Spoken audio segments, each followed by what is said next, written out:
Yeah. Okay, ma'am. I started. Start చేస్తున్నారా? Okay.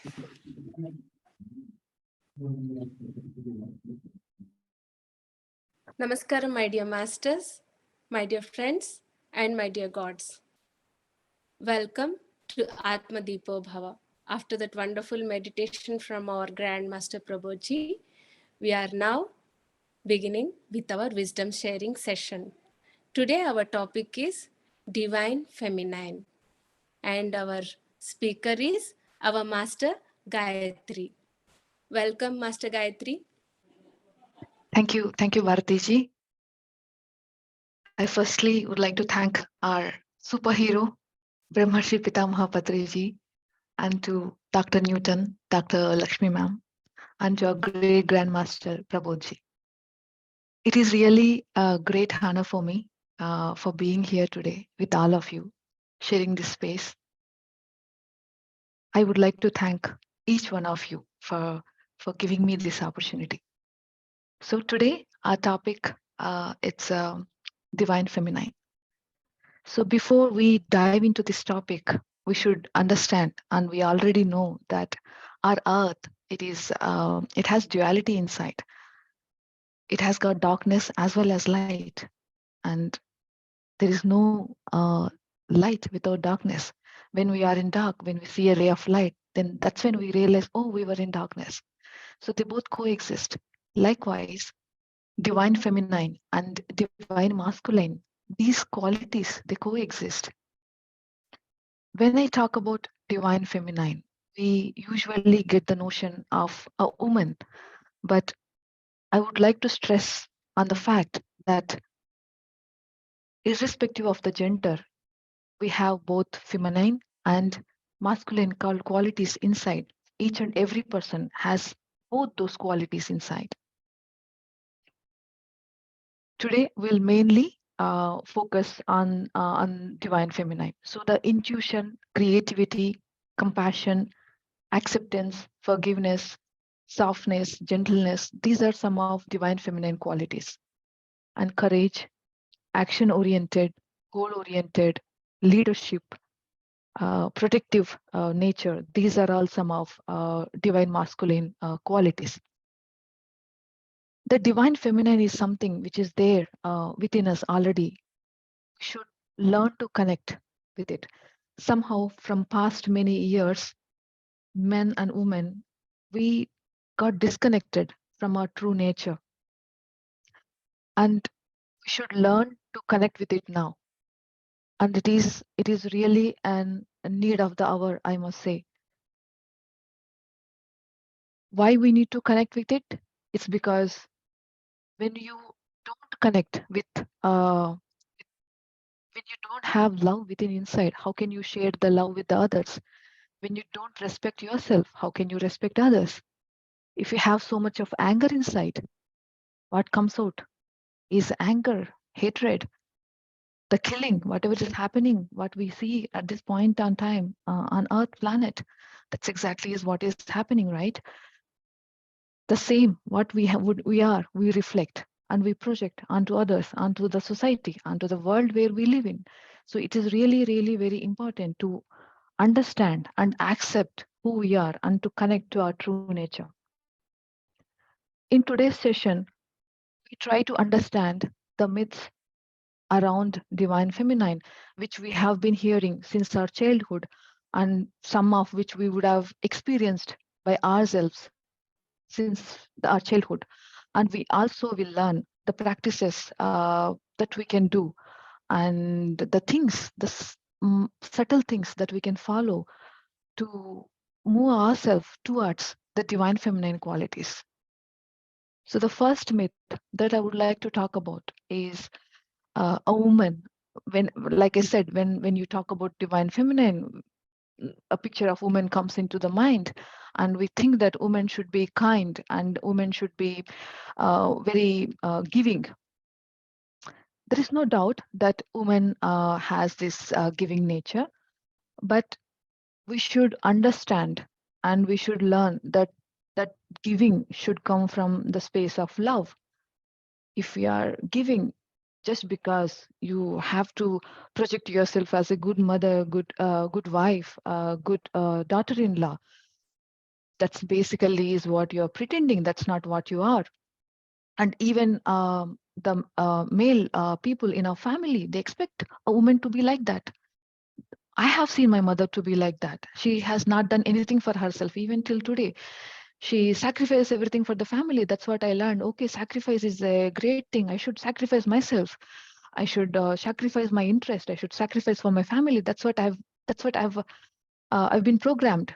That has caused a lot of damage over the time in my life, which I will share with you in bits and pieces as and when the time grow. So the second myth that I would like to talk about is considering women as a sexual object. I'm very sorry for being raw, but it is a fact that none of us can deny. Even in the movies, in social media, wherever we see woman as an attractive woman. Woman, if you are being born as a woman, you should be attractive, and we should have good body shape and size.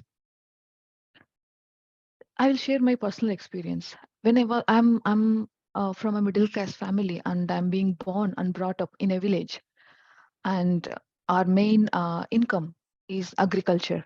So people work in the agriculture fields in the morning, and in the evening, definitely there is a power cut. So we all gather around one place, and then we start talking about international affairs. And one such affair, which is of great interest for everybody, is my skin color.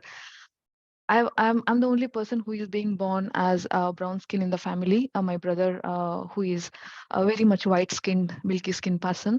So people used to come and say, I'm there as a child, I'm playing, and then I'm listening, but they were not aware of it, and they keep talking about, like, look at her, uh, look at her skin, who will marry her, and then you need to gather lakhs of money as a dowry to get her married to some guy. And also some other person will come and say, what a pity, we wish she had got her brother's skin, instead she got this kind of skin color. That was, I even though I was at very tender age, I felt it as a shame. I lost my identity, and to regain that identity, you know what I used to do? I used to rub my face with soap like anything. I used to do that. People used to laugh at me. But the soon I realized that nothing is going to happen. I will remain in the same skin color. But I realized, and I remember, I thought I'll change my brother's skin, because of him only I'm getting all these problems. So I told him one day that you walk under the sun and you'll become more fair like sun. So poor guy, he used to do that.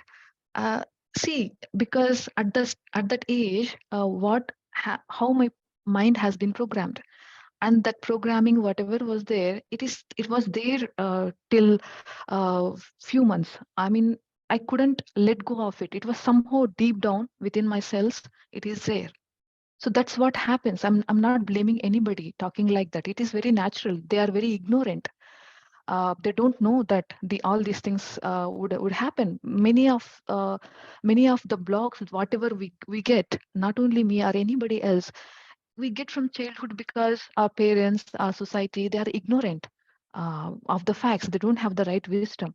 So I just wanted to give you an example. What will happen by not having the right wisdom, by not connecting to your own divine feminine within.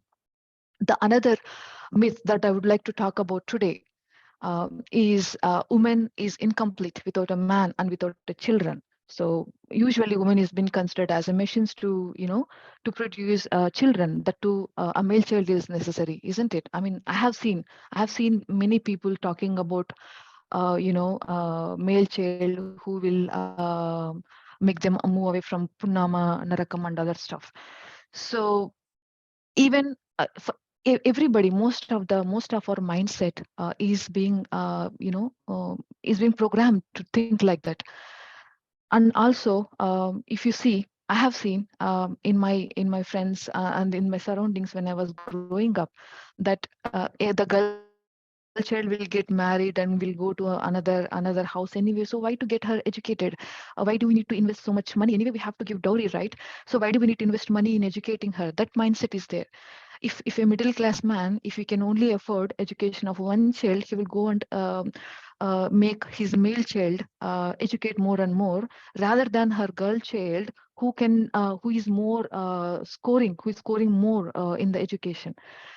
Fortunately, I was very lucky that my father has invested me equally along with my brother. But I have heard such suggestions being given to my father. And also, like, when you send a girl child to outside for studies, if something happens, what will happen to your family's honor? That thing comes out, the honor, as if they consider it as a physical aspect, but it is there in our minds, but we consider it very seriously. So all those things, all those programming made somehow indirectly or directly affected many divine feminine quality. Not only women I'm talking about, many of even the male child also goes through many physical, emotional, and mental abuses these days. So this is another myth, I would say, which is happening, which has happened. And the other myth that I would like to talk about is women are weak. Definitely, women don't have that muscle strength, same as that of a man. But again, a woman has lots of inner strength. In whichever field she goes, she conquers it, isn't it? We have seen many such examples. Even take our pyramid spiritual societies movement. There are many women that I see who are very strong and who are coming forward and sharing the wisdom and knowledge, which in previous days we can't even think of talking about it. Like, for example, if we take an example of Pranahita, she she has got lots of inner strength, inner courage. She came forward in front of everybody and she started talking about periods. She started talking about gynec problems. She started talking about physical intimacy issues. All these things were very much necessary for all the women and men out there. But we keep quiet. We don't even discuss with our children. Forget about discussing with our society. You need to have lots of inner strength to come out and speak about such sensitive topics. So there is this notion that women are naturally, weak. And also, you can't accept a woman boss. If I've been working as a cloud engineer from past 12 years in software industry, and I have worked with many people across the world, not only with people in India. This mindset is there with everybody. I'm telling you that women are stupid. They don't have that much intelligence. Everybody feels themselves as an Einstein, and then they think that women are stupid and they can't understand the logic or intelligence and the tough scenarios, etc. This is all a myth. And sometimes you, because you have that notion, you we are stopping our learning. If I think that a woman is stupid, I don't learn from her. I don't even listen to her, first of all. Forget about learning later. So this and all, it's not only affecting in another dimension. And then the other notion that we have is women are innocent. You don't believe me. Statistics says that 90% of people around the world believe that women are not safe.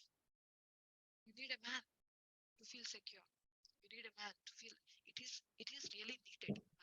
Being given certain suggestions, ideas, but you don't. Your freedom should not be stolen just because of the fact that you are not safe. That is what is happening. Freedom is being exploited in the name of safety. That also we should think about.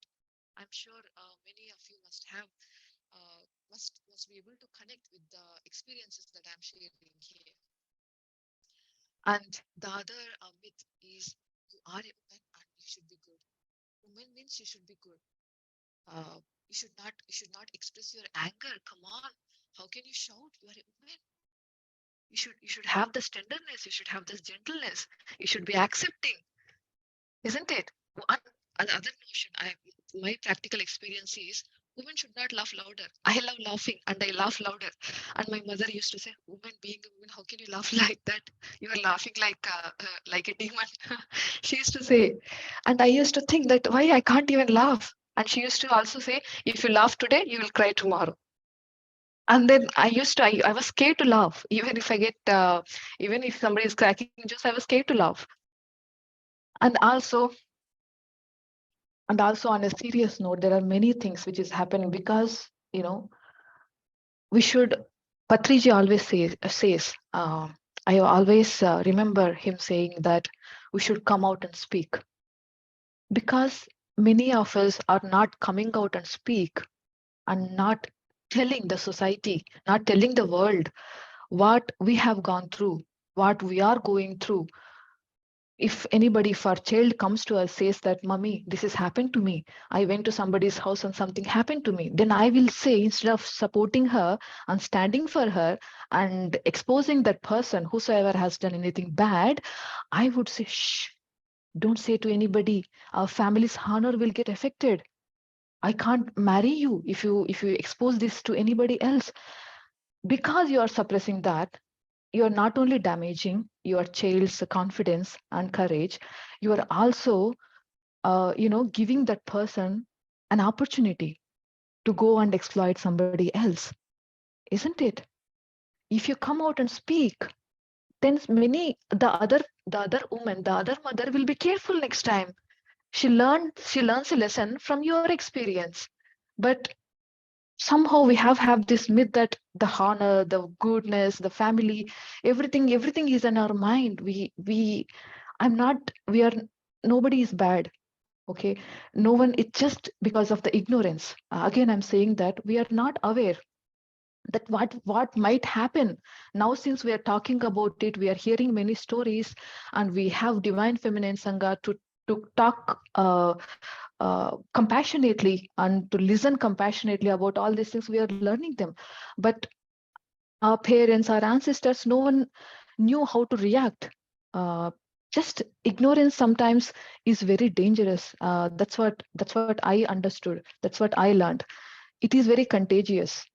It not only affects our lives, it affects the society, it affects the world, the nature, the nation that you are in.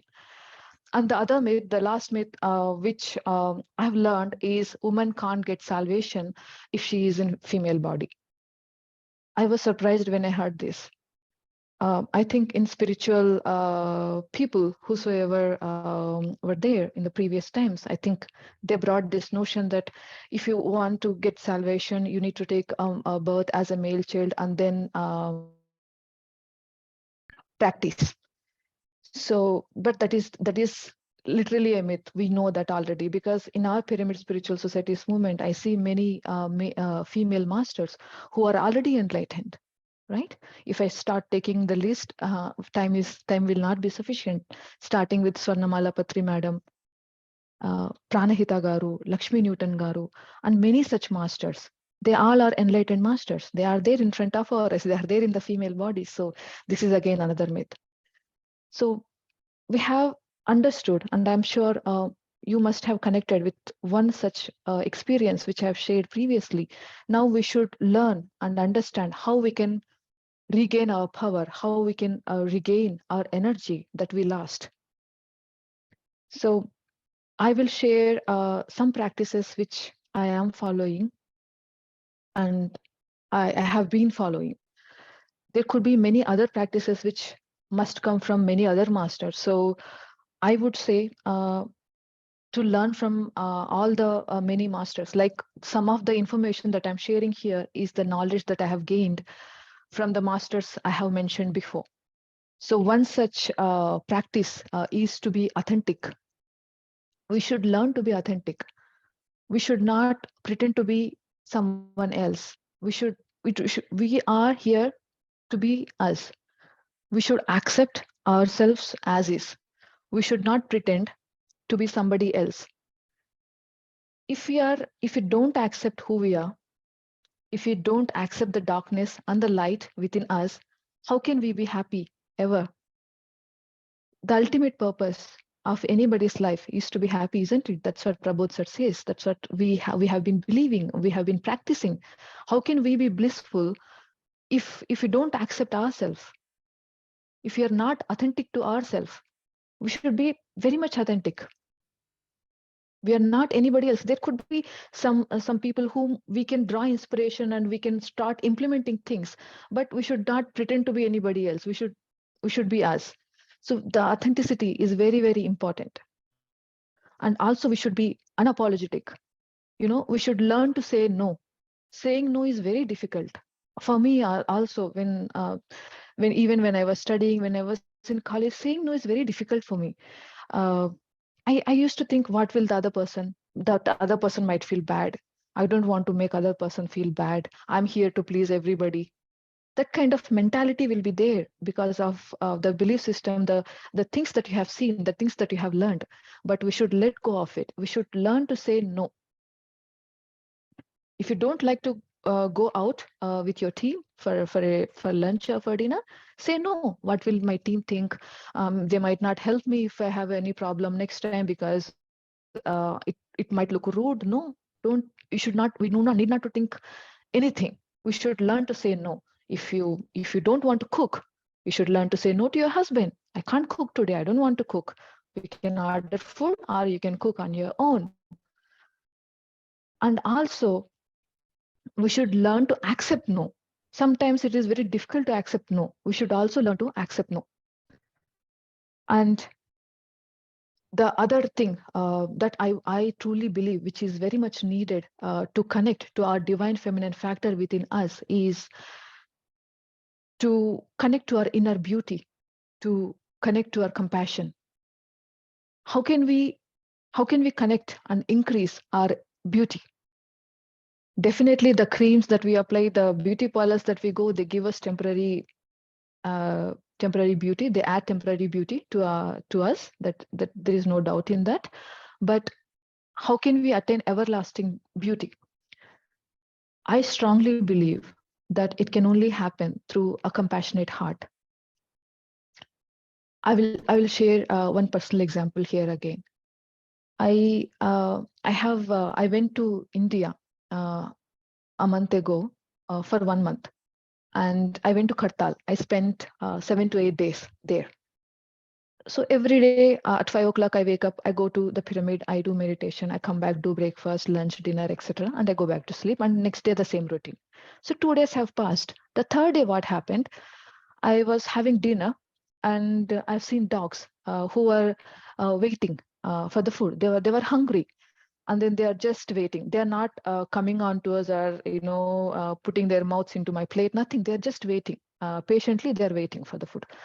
I thought of giving some rice to them, but I realized if I put rice onto the floor, then there will be so much of rice, and then it will get dirty, and many people can't walk. So I thought maybe how can I do that? So I stopped that idea of giving rice to them, and I started eating my food.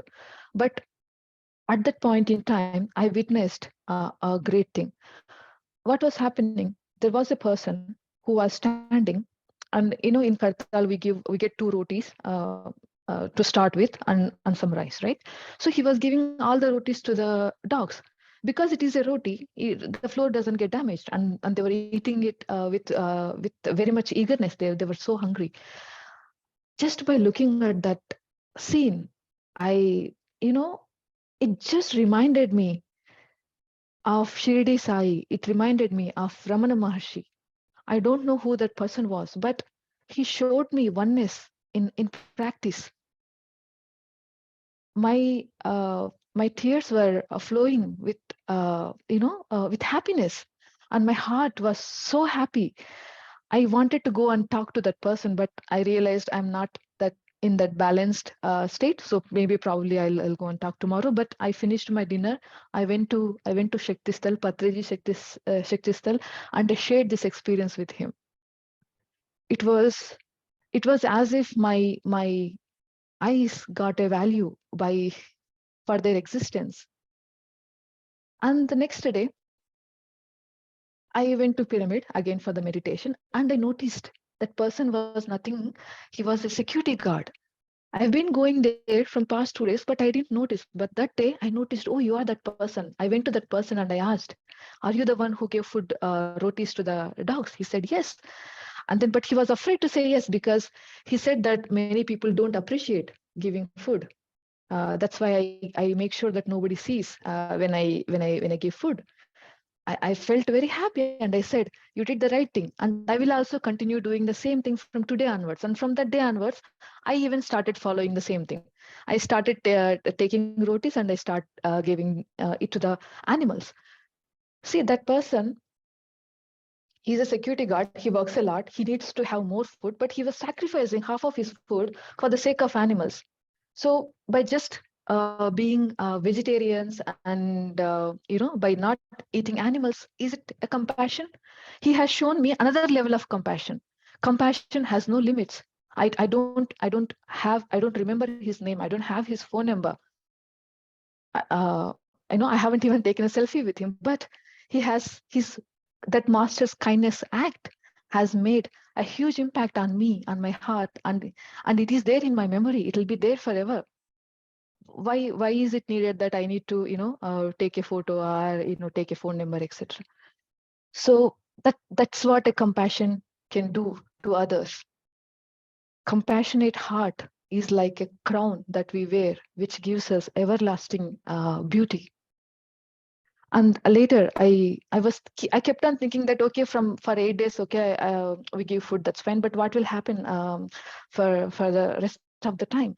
So I got an idea when I was meditating in the Shakti Sthal. I got an idea that, okay, maybe probably I'll go and speak to Paridita Patri madam. I went to her and I spoke with her and I said her I will support with whatever I can do, but how can we make sure that they get food before human eat their food? The animal should be fulfilled. The dogs should be fulfilled with their tummies so that they don't come to man and looking for the food, asking for the food. Then she said it's a good idea, and then I'll take up this idea and I'll think about it and I'll let you know. So one person's kindness act, see what impact it has created. So that's what I just wanted to convey to my own personal experience. I hope it is helpful for all of you. And also, I would like to talk about balance. A balance is very much needed. These days, many women are working because one person's salary might not be enough. So if I'm working, that does not mean that I can go ahead and dominate my family. If I do that, I'm going to, cause a damage to their peace as well as to my own peace. As a mother, I should be compassionate with my daughter, and as a working woman, I should bring out that masculine qualities within me. I should be bold when I'm expressing my thoughts, and I should uh, talk in a tone so that others can listen.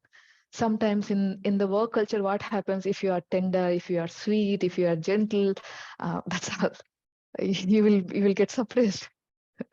You cannot even stand up. You'll get suppressed to an extent that you can't even stand up. So you have to bring out that masculine qualities, leadership qualities, and you should be able to put your point forward. And it's not because you have to prove yourself. Pranahita ma'am always says that the pillar is very important on which you keep on building the things. If you build your career because you want to prove yourself to somebody else, because when you are a child you are not being accepted as a girl child, they always wanted a male child. You said to yourself that I'll prove you that you are wrong. I'll prove you that I can also do whatever a male child can do. If you have that mindset, if you have that belief system, and if you become successful in your career, it's of no use, because you have lost your own valuable feminine qualities. You have lost them, you have suppressed them. So the pillar is very important, and the balance is really, really very important. That balance is what keeps us going. That balance is what gives us happiness, gives happiness to us as well as to others, to our society. And the other thing that I would like to bring here is to take you time for yourself. Do not sacrifice. It's okay to work for the family. It is you. If you are doing it out of love, that's fine. But again, take time for yourself. Self-love is very, very important. If you don't take time out for yourself, at one point in time, you're going to get exhausted, and that is going to get reflected within you as well as within your family. So going to retreats, spending time for yourself, doing meditation, participating in Sajjana Sangatya, reading books is very, very important. Are small things like, going out for yourself, shopping for yourself, going to a beauty parlor and getting whatever you want to get done. All those subtle things, very, very important. They make huge impact. That's what I have learned. I was also a person who used to think that sacrificing is the greatest thing and I should be sacrificing, and unknowingly, even though I was into meditation from past 2.5 to 3 years now, I still had that kind of mindset and I was unaware of it. But with meditation over the time, those things come to the surface. And with awareness that also comes through meditation, you will be able to, understand those limited belief system and you'll be able to come out of it. And the other thing that I would like to, mention is to stop gossiping. We say that men suppress women, etc., etc. But I would also like to say I have seen and heard many cases where women talk bad about other women. Even when we are in the spiritual path, we should cross check ourselves. We should retrospect ourselves. Are we talking ill about anybody else? Because if we are doing that, we are not doing any damage to that person, but we are losing our own energy. We are leaving that energy with that person, with that situation, and we are draining. That is what is called energy draining. You are losing your energy by talking bad about others. It's because how we have seen movies or how we have heard stories or maybe our personal experiences, sometimes people think very extreme. I mean, recently there is one celebrity couple who have got divorced, and everybody started talking bad about that woman who was married to that guy. They were talking like, what is the need for her to do such a scene? What is the need for her to wear such clothes after marriage? She was the same person.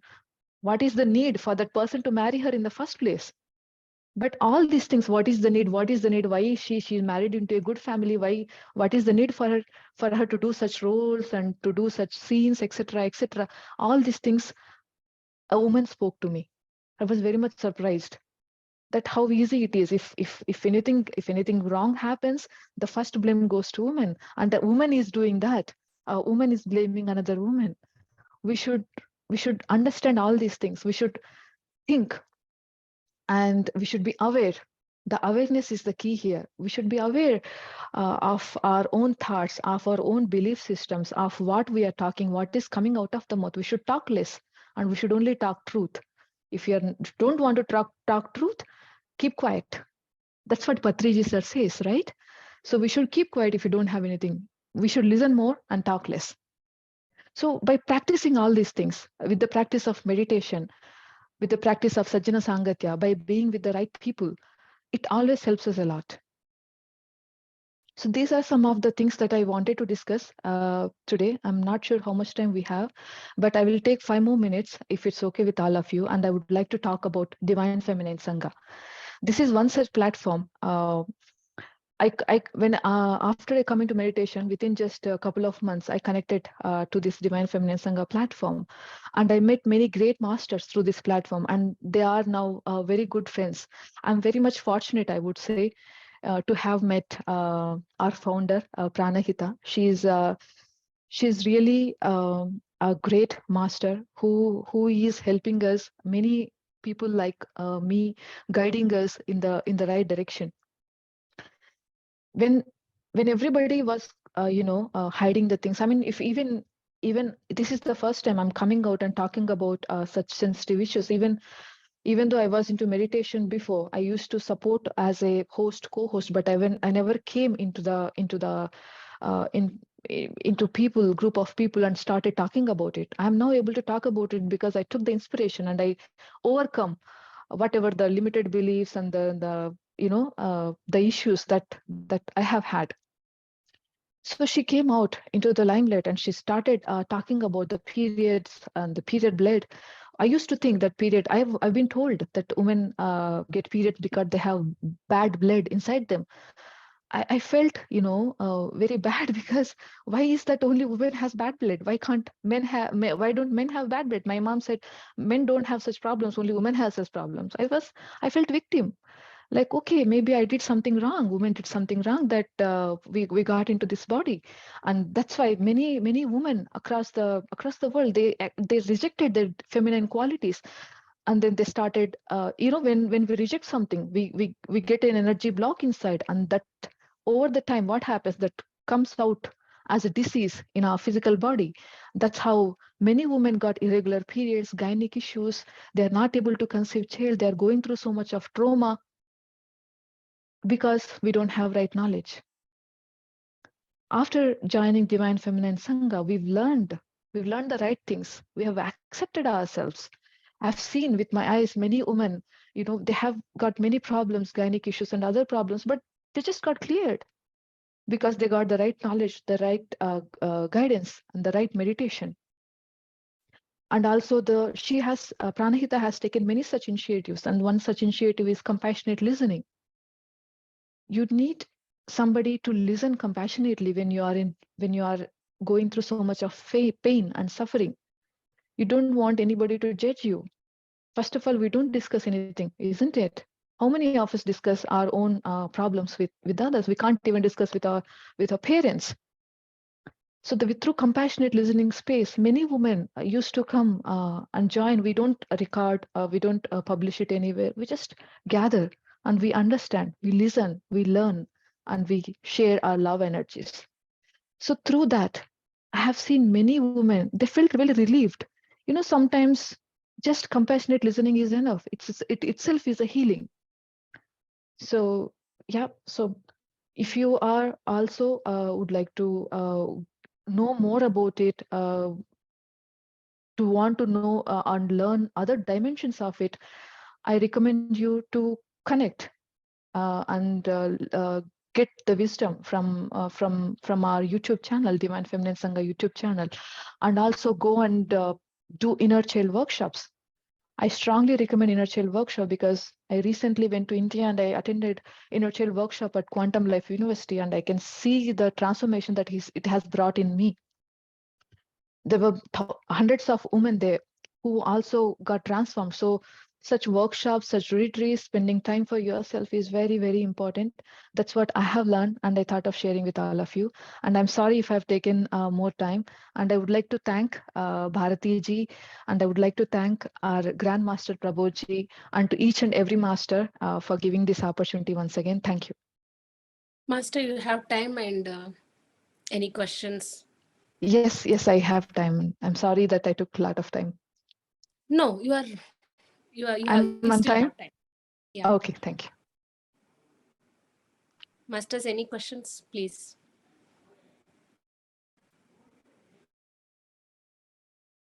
If you would like to share anything, you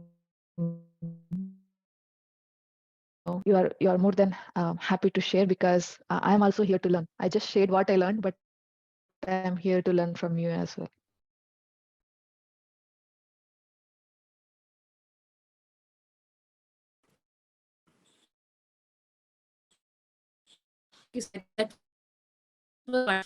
Yes, everybody needs that bold step.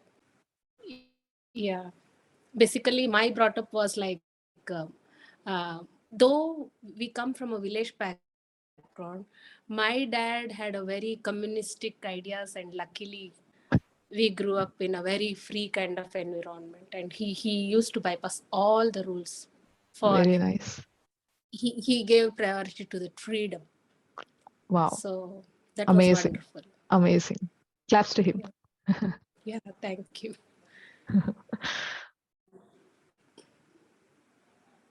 Okay, Bhartiji, I think we can end the session, right? Yes, okay. Thank you so much, masters. And please keep in mind whatever initiatives that are discussed here. So that's wonderful. Thank you so much, Master Gayathri. And thanks to Pitamaha Patriji and Master Prabodhji for giving us this wonderful platform to keep on meditating and expanding our wisdom. So thanks to all the technical team and the persons responsible directly and indirectly. Thank you so much. We'll see you tomorrow for the further wisdom sessions. Thank you. Bharati madam live end చేసేయాలా? Bharati madam live end చేసేయాలా? Yes, ma'am. Yeah, thank you madam. ఆ Telugu session continue అవుతుంది madam. ఇప్పుడే Thank నేను చేయట్లేదు, end చేయట్లేదు meeting. Okay. ఓకేనా?